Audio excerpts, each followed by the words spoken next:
So I woke up Saturday morning and I just had a feeling that today was the day. Like it needed to happen today. So I immediately jumped on the phone. I called my buddy Dre and I was like, look, man, I think it's happening. He's like, what are you talking about? I'm like, the proposal, like it's going to happen today.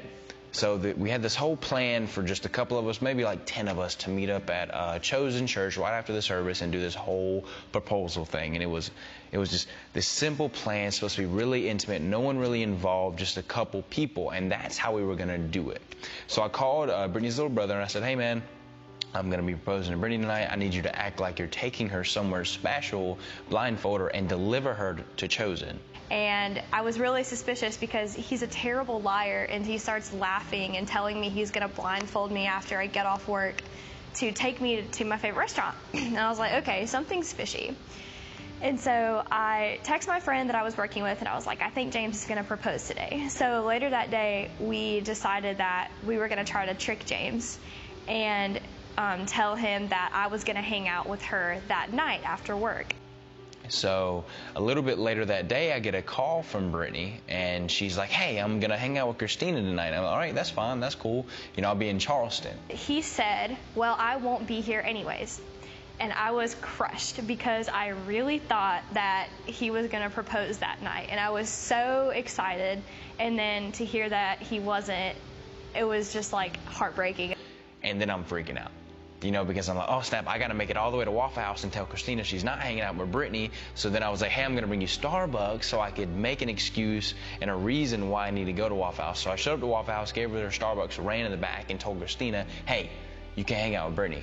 Literally right when I told her that, she was like, oh, we're actually not supposed to. It's supposed to trick you so we can figure out if you propose. So I was so mad the rest of the day. And even when he came in to see me at work, I was like, I did not want to talk to him. I didn't want anything to do with him, but I didn't want to tell him why I was upset because I felt like it was stupid. And I was like, oh, I am proposing, but don't tell her. So after that, I leave Waffle House. I head home. And I'm getting ready for this proposal. I get in the car. I'm headed to Chosen. Service is just about to end. And then I call her brother. I'm like, hey, you're still good to pick Brittney up, right? And he's like, no, I'm not getting off till 10. So that was one of the first problems that happened that night to kind of mess up the plans, because Matt was supposed to pick her up because he would be able to pick her up when she came home so she'd get dressed and look all pretty because she expressed how she wanted to look pretty for her proposal. So that plan fell through.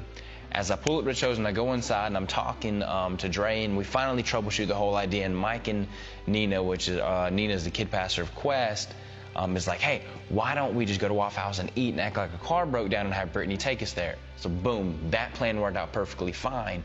And so anyways, so then my kids pastor comes in to eat.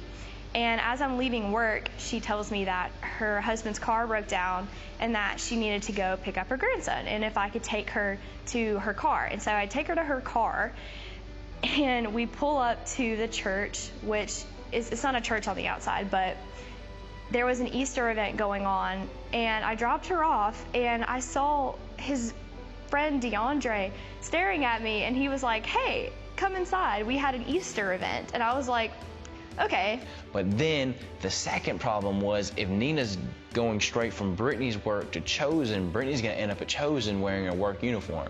So then I had to call Brittney's mom and be like, hey, I need you to bring clothes really, really fast. We got like 45 minutes. So I call her, get the clothes put in the bag. Brittney's dad takes it to Chosen. So that fixes problem number 2. And I'm in my Waffle House uniform, like not cute at all.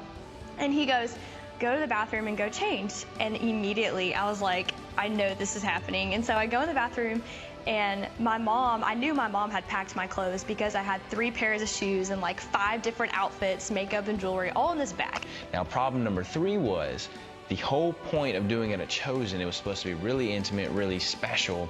Well, there's about 50 to 100 people in this church right now. You see, I didn't know there was an Easter event happening that night, so I had planned it on a night that there was a ton of people there.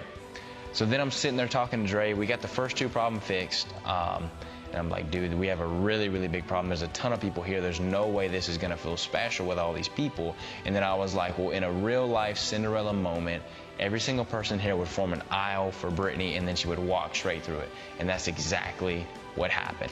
And so I changed clothes, and I come out and I put my stuff in the car and I see a camera. And so I just was so excited that he tricked me. He really, really tricked me. I did not see it coming. It was really stressful, really, really, really crazy. Literally the entire plan I made at the beginning of the day completely fell through, and within an hour, we had to make what you're about to watch right now. I woke up Saturday morning and I just had a feeling that today was the day. Like, it needed to happen today. And I was really suspicious because he's a terrible liar, and he starts laughing and telling me he's gonna blindfold me after I get off work to take me to my favorite restaurant. He said, well, I won't be here anyways. And I was crushed because I really thought that he was gonna propose that night, and I was so excited. In a real life Cinderella moment, every single person here would form an aisle for Brittney, and then she would walk straight through it. And that's exactly what happened. And I'm in my Waffle House uniform, like not cute at all. And he goes, go to the bathroom and go change. And immediately I was like, I know this is happening. And so I change clothes and I come out and I put my stuff in the car and I see a camera. And so I just was so excited that he tricked me. He really, really tricked me. I did not see it coming. Honestly, I wanted a video playing, and it took me forever. I swear I spent like an hour trying to record this video on talking about how you're my unicorn, and when I watched that unicorn store movie, when she walked in there and it was an actual unicorn, it was crazy. I got really emotional and sad because like I really feel like those steps she took, like building a home and becoming a better person and helping her family grow, are steps that we've kind of taken together. And it's almost like God was getting me to a point in my life where I could have my unicorn. And I hope that I've created a home and I've created a person that was ready to accept this unicorn in my life.